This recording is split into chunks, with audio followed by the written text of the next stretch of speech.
Hello students, जो मेरा last lecture था उसमें हमने डिस्कस किया था accounting treatment of over subscription questions. फिर मैंने बताया कि क्या हम डिस्कस करेंगे, यानी कि नेक्स्ट लेक्चर में मैं डिस्कस करूंगा अकाउंटिंग ट्रीटमेंट ऑफ कॉसिनेरियर, जो कि शेयर कैपिटल क्वेश्चन में बहुत बड़ा रोल प्ले करता है। अकाउंटिंग ट्रीटमेंट ऑफ कॉसिनेरियर ना कंफ्यूज भी करता है कई बार, क्योंकि ना डिफरेंट टीचर्स के डिफरेंट व्यूज हो जाते हैं उसमें। क्योंकि अच्छा, किसी का भी गलत भी नहीं होता है वो, but person to person treatment very कर देता थोड़ा बहुत। लेकिन मैं आज ये कोशिश करूंगा कि जितने व्यू हो सकते हैं, जितने तरीके के सॉल्यूशन हो सकते हैं ना, वो हम सारा डिस्कस कर लेंगे आज डेट में। तो हमारा जो टॉपिक आज का बेसिकली है वह है कॉल्स इन एरियर। अब जहां तक मुझे याद है कि मैंने अपने लास्ट वीडियोस में कॉल्स इन एरियर के बारे में बताया था आपको, बट आज थोड़ा सा प्रकाश में और डाल दो इसके ऊपर कि कॉल्स इन एरियर का मतलब हो गया कि वो सिचुएशन जब कॉल किया गया बट वो अनपेड है।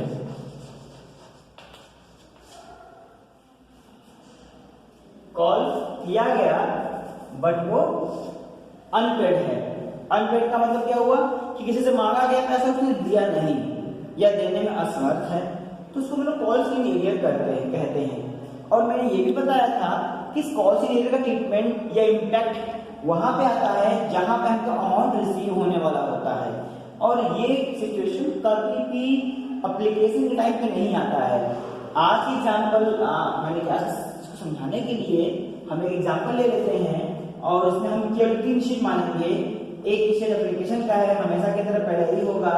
अगला स्टेज अलॉटमेंट का है, फिर अगला स्टेज फर्स्ट कॉल का है। हम इतना ही मानते हैं, ये फर्स्ट कॉल है इसलिए वो फाइनल मान लेते हैं, क्या फर्क पड़ता है, ये फाइनल कॉल का है।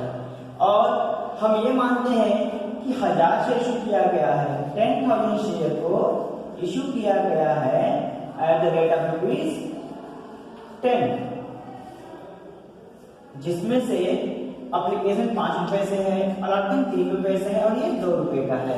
ये रेट फिक्स कर दिया गया कि इसी रेट से हम लोग लेंगे। अब इसमें क्या कहा गया है कि आपके पास ए, बी, सी, डी ऐसे 4 शेयर होल्डर हैं जिन्होंने शेयर परचेज किया, एप्लीकेशन दिया है। ए ने कहा मुझे 200 शेयर चाहिए, बी ने कहा मुझे 500 शेयर चाहिए, सी ने कहा मुझे 100 शेयर चाहिए, और इन्होंने कहा कितने बचते हैं 200 शेयर, ये 200 शेयर चाहिए, डी ने कहा। तो इस तरीके से हमारे 4 शेयर होल्डर भी हैं।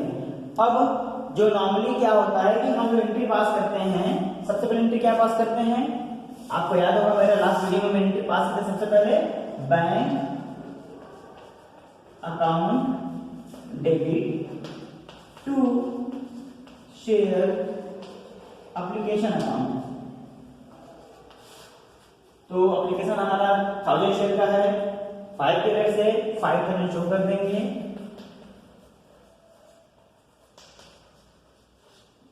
और अगला एंट्री ट्रांसफर का होता है, तो share application account debit to share capital.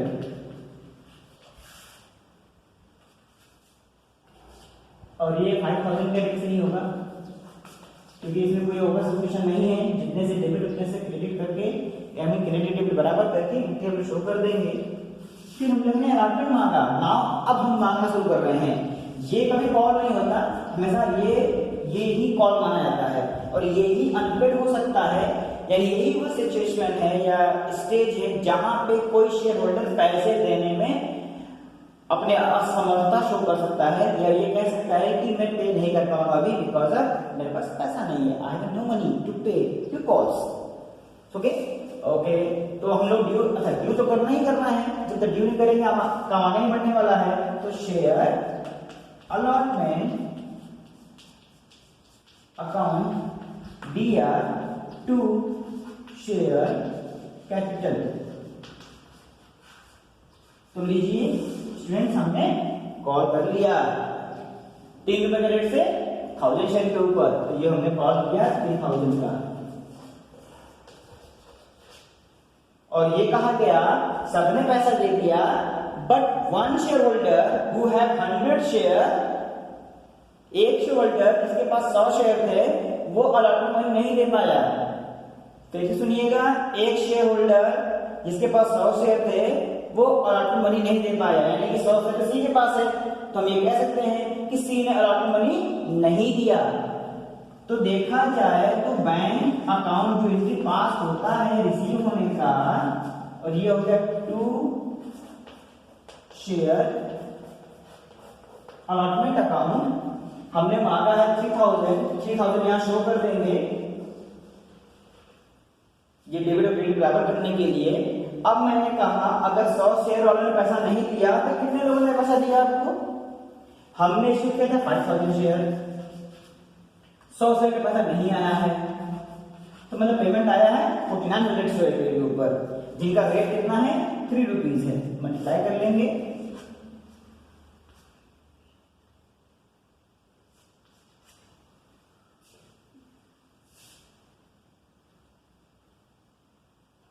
कुछ 3000 यहां हो गया, ठीक है, सॉरी हमारे पास 1000 शेयर है ना, हमको 1000 से बात करना है, तो हमारे पास पेमेंट आया है 2700 का, तो हमारे पास 2700 का पेमेंट आ गया। अब आप देखिए कि डेबिट क्रेडिट तो बराबर होना चाहिए, अदरवाइज एंट्री पूरा नहीं माना जाएगा। पेमेंट तो कम आया है क्योंकि मैंने कहा 100 शेयर में पैसा नहीं दिया, तो अब बराबर करने के लिए जो 300 का डिफरेंस दिख रहा है दोनों के बीच में, वो है इस 100 शेयर के ऊपर 3 के रेट से जो मांगा गया था 3 के रेट से पैसा, वो 100 शेयर में पेमेंट नहीं किया, तो 100 का 3 के रेट से मल्टीप्लाई करके यहां शो कर दिया, और यही है हमारा क्या, कॉल शीट एरियर अकाउंट, ये डेबिट है। और हमेशा कॉल शीट एरियर डेबिट ही होता है जब हमको अमाउंट रिसीव नहीं होता है तो। अब कॉल शीट डेबिट ही क्यों होता है, क्योंकि हमारा अकाउंटिंग जो रूल कहता है all expenses and losses debit, तो एक तरीके से कंपनी के लिए लॉस हो गया। क्यों लॉस हो गया, क्योंकि कंपनी ने मांगा 3000 रुपए एंड 2700, तो 300 रुपए का लॉस दिख रहा है ये। और कॉल शीट एरियर एक नॉमिनल अकाउंट होता है, कभी कभी आपके एग्जाम में क्वेश्चन पूछा जा सकता है कि कॉल एरियर क्या है, नॉमिनल अकाउंट है, पर्सनल अकाउंट है और रियल अकाउंट है, तो आप कह सकते हैं इट्स अ नॉमिनल अकाउंट। और नॉमिनल अकाउंट होने की वजह से ये बैलेंस शीट में अपनी जगह नहीं बना सकता। स्टूडेंट याद रखिए, आपके बैलेंस शीट में इस पूरे ट्रीटमेंट में से केवल 2 ही आइटम बचता है जाने के लिए, एक है बैंक वाला आइटम और एक है कैपिटल का आइटम। बाकी कोई भी आइटम नहीं बचेगा बैलेंस शीट में जाने के लिए, क्योंकि बाकी सारे के सारे आइटम क्या होते हैं, नॉमिनल अकाउंट हो जाते हैं। उसमें से कौन सी एरिया आपका नॉमिनल अकाउंट है। अच्छा, अभी मैंने आपसे कहा था समझाते समय कि डिफरेंट ऑथर आई मीन जो टीचर्स होते हैं उनके अपने अपने व्यूज होते हैं। कुछ लोग ये भी कहते हैं कि ऑनलाइन समझ नहीं आने वाला है, बट यहाँ मैं इस YouTube के चैनल के ऊपर मैं ये कोशिश कर रहा हूँ कि जितने व्यूज हो सकते हैं टीचर्स के को इस एंट्री को पास करने के लिए, एरियर के शो को करने के लिए, वो हम सारे प्रोबेबिलिटीज आप यहाँ पे पुट करेंगे। तो कुछ लोग कहते हैं कि कॉस्ट एरियर शो नहीं कर सकते, नहीं करना चाहिए हम लोग को, या करना ही नहीं है, या कुछ कहते हैं करना है। तो करना है नहीं करना है ये एक सिचुएशन पर डिपेंड करता है। अब वो सिचुएशन क्या है, ये बहुत बड़ा पॉइंट है कि एरियर शो करना या ना शो करना एक सिचुएशन पर डिपेंड करता है। और वो सिचुएशन क्या है, तो मैंने कुछ समय पहले एक टर्म आपको बताया था, वो टर्म है फॉरफीचर।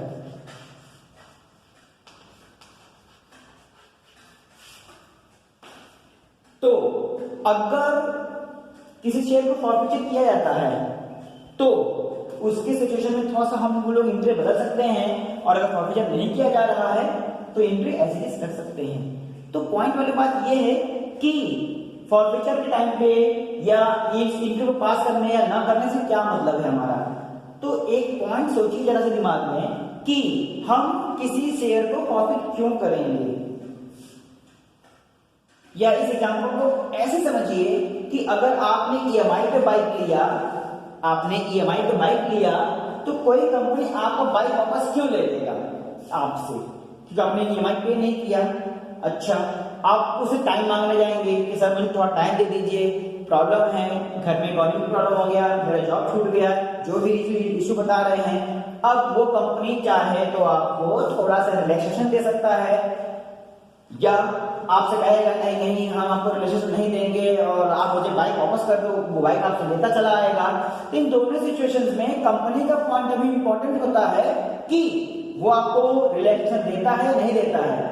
अब पॉइंट वाली बात ये है कि अगर कंपनी आपको रिलैक्सेशन दे देगा और कहेगा कि ठीक है आप बाद में मुझे ईएमआई पे करिएगा, 2 महीने बाद दे दीजिएगा, तो उस केस में कंपनी को कुछ चाहिए आपको आपसे, वो क्या होगा, वो इंटरेस्ट होगा। तो हमारे अकाउंटिंग सिस्टम में ना इस कॉस्ट के ऊपर इंटरेस्ट का प्रोविजन भी है, जो कि नॉर्मली 10% का होता है, प्रॉब्लली 10 भी है, 5 भी है। वो अकाउंट को आपके जो अकाउंटिंग मेमोरेंडम ये एसोसिएशन है और आपका एओएम है, जो भी है, जो भी आपके नियम कानून बनाए गए हैं कंपनीज के, उस पर डिक्लेयर होता है ये चीजें।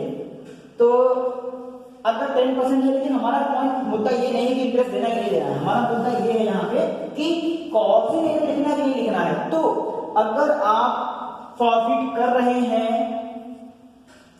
ध्यान सुनिएगा, ये ट्रिक है एक तरीके से, अगर आप फॉरफिट कर रहे हैं यानी क्वेश्चन में फॉरफिचर करने का ऑर्डर है, तो हम ये कॉस्ट एरियर शो नहीं करेंगे। क्यों? क्योंकि शेयर को वापस लेना ही लेना है। लेकिन अगर फॉरफिचर करने को नहीं कहा गया है, बस एरियर की बात की गई है, तो इसका मतलब ये है कि कहीं ना कहीं हमें उम्मीद है कि ये जो बकाया पैसा था, ये जो कॉस्ट एरियर है, ये हमको रिसीव होगा 1 महीने बाद, 2 महीने बाद, 3 महीने बाद, जब भी होगा वो मुझे रिसीव होगा, वो भी विद इंटरेस्ट होगा, क्योंकि हमारे प्रोविजन में है कि अगर एरियर होता है तो हम उस पर इंटरेस्ट लेंगे। तो अगर आपके इंटरेस्ट में मिलने का चांसेस ज्यादा है, तो हम यहाँ पे पॉलिसी नहीं शो कर सकते हैं, और ये तब तक शो होता रहेगा जब तक कि मिस्टर सी जिन्होंने पेमेंट नहीं किया विद इंटरेस्ट इसे पे ना कर दे। लेकिन आपने मन बना ही लिया है कि जो पेमेंट नहीं करेगा हम उसका शेयर फॉरफिट कर लेंगे, उस केस में हम यहाँ पे एरियर शो नहीं करते हैं और एंट्री बदल जाता है। एंट्री में क्या बदलाव होते हैं, एंट्री का अमाउंट चेंज होगा, यहाँ पे जो लिखते हैं तो शेयर अलॉटमेंट वो एज इट इज होगा। बस अंतर ये है कि जितना रिसीव अमाउंट है हमको उसी से डेबिट क्रेडिट करना होगा, हमको उसी से डेबिट क्रेडिट करना होगा। तब पॉइंट ये आएगा कि अब तो अलॉटमेंट डेबिट हुआ है 3000 से, क्रेडिट हुआ है 700 से, ये भी बैलेंस शो करेगा। अगर आपको याद है कि हम लोग जब एंट्री पास करते हैं उसका लेजर बनाते हैं, तो लेजर टैली कर जाता है, तो वो ट्रायल बैलेंस में नहीं जाता है, न ट्रायल बैलेंस में जाएगा न बैलेंस शीट में जाएगा। लेकिन अगर बराबर नहीं हो रहा है लेजर पोस्टिंग, तो बैलेंस आएगा, बैलेंस आएगा तो ट्रायल बैलेंस में जाएगा, ट्रायल बैलेंस में जाएगा तो बैलेंस शीट में जाएगा। और हमारे बैलेंस शीट में इन अलॉटमेंट एप्लीकेशन और कॉल के लिए कोई जगह नहीं है। मैंने पहले ही कहा है आपको बैंक और कैपिटल ही शो करेंगे, वही फॉर्मेट में गिवन होता है, एरियर के लिए कोई फॉर्मेट प्रॉपर्ली गिवन नहीं है। तो इस कंडीशन में क्या होता है कि जब हम लोग पब्लिक एंट्री पास करते हैं ना, तो उसका एंट्री होता है यहाँ पे share capital account DR to unpaid calls and to forfeiture, to share forfeiture, short में से हम इसको भी बाद में समझाएंगे। अब ये जो अनपेड कॉल है ना, यहीं पे टू आपका शेयर अलॉटमेंट आ जाएगा, बैलेंसिंग अमाउंट है जो मिला नहीं है आपका, यानी कि 300 रुपए नहीं मिले ना, तो हम यहाँ पे टू शेयर अलॉटमेंट 300 शो कर सकते हैं, जिससे क्या होगा आपका डेबिट 3000 से तो क्रेडिट भी 3000 से हो जाएगा, दोनों को मिला करके, और आपका शेयर प्रॉफिट भी हो गया, फॉरफिचर का बैलेंस खत्म भी हो जाएगा। और इस तरीके से करते हुए हमारे पास लेजर पोस्टिंग के बाद केवल बैंक और कैपिटल का ही अमाउंट शो होगा। लेकिन अगर आप कॉस्ट इन एरियर शो कर देंगे यहाँ पे, तो आपको यहाँ पे कॉल्स इंटरेस्ट शो करना पड़ेगा, जो कि नॉर्मली एंट्री में पास आउट नहीं होता है। लेकिन कुछ टीचर्स का कहना ऐसा भी है कि हम यहाँ पे कॉल्स इंटरेस्ट शो करेंगे और वही कॉल्स इंटरेस्ट यहाँ पे भी आ जाएगा, तो उसकी भी प्रोबेबिलिटी बन सकती है। लेकिन गलत कोई भी नहीं है, क्योंकि हम यहाँ पे डेबिट क्रेडिट करके उनका इम्पैक्ट खत्म कर दे रहे हैं, जिस वजह से ये ट्रायल बैलेंस में शो नहीं बनेंगे और नहीं बैलेंस शीट में आएंगे। यानी हमारा balance sheet at last clean chit बनेगा, नॉर्मली प्रॉपरली बनेगा। तो इसीलिए एरियर शो करना है या नहीं करना है, अगर मेरी बात मानेंगे, मेरी सोच मानेंगे, तो हमें फॉर्फीचर पे डिपेंड हो जाना चाहिए। अगर फॉर्फीचर है तो एरियर शो नहीं करना है, फॉर्फीचर करने को नहीं बोला गया है तो हम एरियर शो कर सकते हैं। क्यों? क्योंकि कभी न कभी फ्यूचर में पैसा मिलेगा हमको विद इंटरेस्ट, तो उस केस में हम लोग क्या कर लेंगे, bank account DR to calls in arrear, क्योंकि यहाँ पे कॉल्स इन एरियर डेबिट हुआ था और उस समय जब उसको रिसीव करेंगे आप तो वो 2 हो जाएगा, तो इस तरह से डेबिट क्रेडिट होकर वो खत्म हो जाएगा और आपका एंट्री नॉर्मली फ्लोट कर जाएगा, आगे चला जाएगा। तो इस तरीके से देखा जाए तो कॉल्स इन एरियर में ट्रीटमेंट हम लोग कर सकते हैं आगे। अब हमारे पास फाइनल कॉल भी है, बैंक देखा हमने रिसीव कर लिया, इसके बाद फाइनल कॉल कर लेंगे नॉर्मली, और फाइनल कॉल करने के बाद हम आराम से इसको क्लोज कर देंगे, क्योंकि हम लोग फॉर्फीचर की बात अभी तक नहीं किए थे। हमने एक बात कहा है केवल कि इसने पैसा नहीं दिया, तो हम उसी को लेकर आगे बढ़ते हैं कि ना इस क्वेश्चन को पूरा कर लेते हैं। यहां शुरू करते हैं कॉल्स इन एरियर।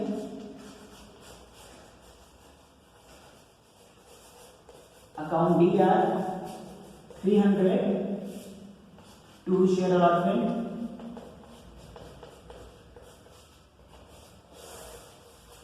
और लास्ट हम लोग करेंगे क्या, हम लोग लास्ट कॉल करेंगे फाइनल, ये आपका है फाइनल कॉल, तो share final call account DR कितने पैसे का, 2 रुपीज 1000 शेयर पे 2000 टू शेयर कैपिटल, इसे थोड़ा सा जगह ले लेते हैं हम इनका 2000। इसके बाद हम रिसीव करेंगे बैंक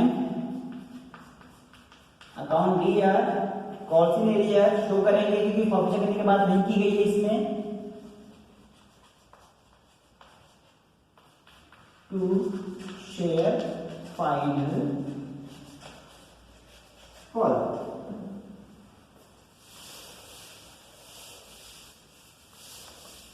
अब आप देखिए तो हमारे पास हमने कहा था कि सी ने पैसा नहीं दिया, अगर सी ने अलॉटमेंट का पैसा नहीं दिया था तो ये अंडरस्टूड है कि उसने इसका भी पैसा नहीं दिया होगा, फाइनल कॉल का भी।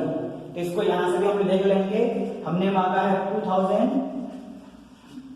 100 शेयर पे 2 के रेट से 200 रुपए का पेमेंट नहीं आएगा, सॉरी हमने मांगा है 2000, जितने से आपका डेबिट क्रेडिट हो जाएगा, 200 रुपए पेमेंट नहीं आया है 100 शेयर पे 2 के रेट से, और आपके पास पेमेंट आया है 18 रुपए, 1800 का पेमेंट आ गया, that is your full entry. अब इसमें उसने एरियर कब दिया, अगर क्वेश्चन में शो किया गया होता तो हम उस मंथ ड्यूरेशन पे इंटरेस्ट चार्ज करके और एक एंट्री पास कर लेते। वो एंट्री क्या होती थी, वो एंट्री होती है हमारे पास bank account DR to calls in arrear.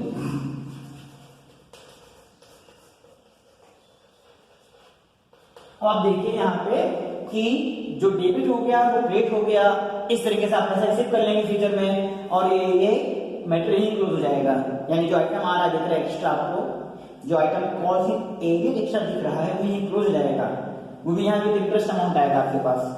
तो इस तरीके से एरियर क्लोज हो गया। लेकिन अगर यहीं फॉर्फीचर करने को बोलता तो एरियर के रिसीव होने के चांस ही नहीं बनते, न चांस बनता न हम यहाँ शो करते, और वो वहीं पे सॉर्ट आउट हो जाता। तो अगला जो न्यूमेरिकल हमारा होगा, जो अगला प्रैक्टिकल प्रॉब्लम होने वाला है, उस प्रैक्टिकल प्रॉब्लम में आपको हम एरियर भी शो करवाएंगे और उसमें फॉर्फीचर भी शो करेंगे, फिर फॉर्फीचर पे क्या अगला एंट्री पास आउट होता है हम वो भी शो करेंगे। तो wait for my next video जो टोटली न्यूमेरिकल एस्पेक्ट को लेकर के होगा।